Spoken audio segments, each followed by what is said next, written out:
repeated. The king was killed, but the crown prince and the crown princess had escaped. When after some time, the crown prince of Plambangan called Pantarang saw a beautiful girl swimming at the bank of a river. At once, the girl tried to fly away, but Pantarang held her hand and asked, "Are you a goddess or an ordinary woman?" "I am an ordinary girl, my lord. I fled from Bali because my father was killed." And she described the bloody battle of Lumpur, her escape and her privacy.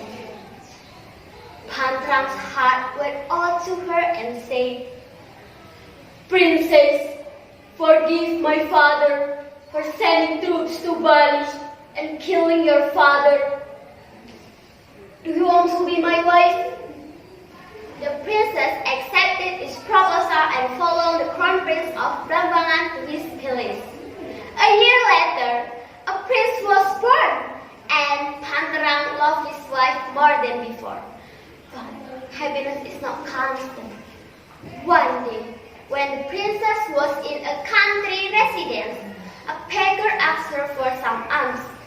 She was going to give him a coin when the beggar shook his head and whispered, "I have to tell you something, princess, but we must be alone together." The princess sent her servant away and said, "Please tell me what's the matter." The beggar took his headcloth off and said, "Do you recognize me?" The princess rose with a start. "My brother!" But Prince of Bali took a step backward and said in every tone, "Don't call me your brother. You've met a prince of our enemy. Do you forget the day of Hardiknas, our palace, our father and our mother?" "Oh, I don't forget all that, my brother. But my husband has never forget anybody, has never hated our people. He loved me very much, and he regrets that his father has proclaimed war against us." A week passed. The beggar didn't return, and gradually the princess believed that her brother had gone. One day, when the princess decided to go for a drive, Stranger came to the palace and kidnapped her child. When she knew about this, she tirelessly climbed on her horse and vanished into the forest. The prince became very angry when he heard about this. He jumped on his horse and ran after the princess.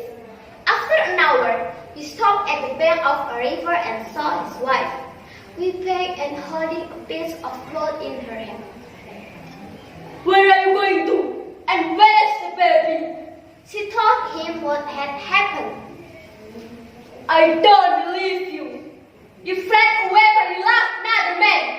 That beggar is not your brother, but an enemy who wants to marry you. And where is the baby?" The princess pointed with her finger to the river. "He is there. My brother became very angry when I refused to return to Bali. So he threw the baby into the water." But Pantarang pulled out his script and said, "Princess of Bali, I don't believe you. You've killed the little prince yourself. I'll punish you." "Pantarang, I'm not guilty. I refuse to have my brother. I refuse to return to Bali.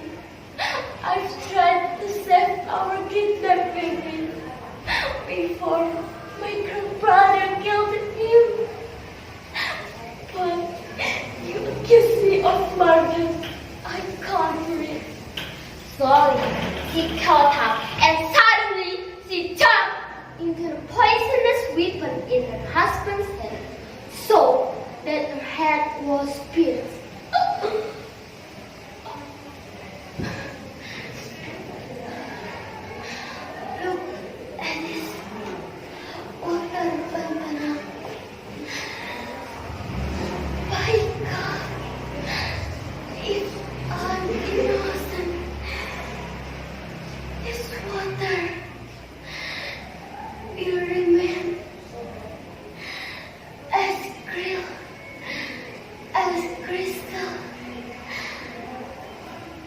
and will smell sweetly.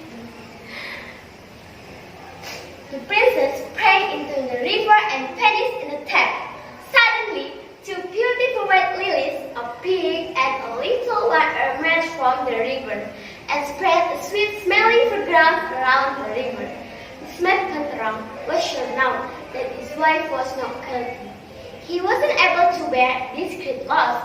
He didn't want to go back and become a monk, or was praying for God's mercy. Thank you. Assalamualaikum warahmatullahi wabarakatuh.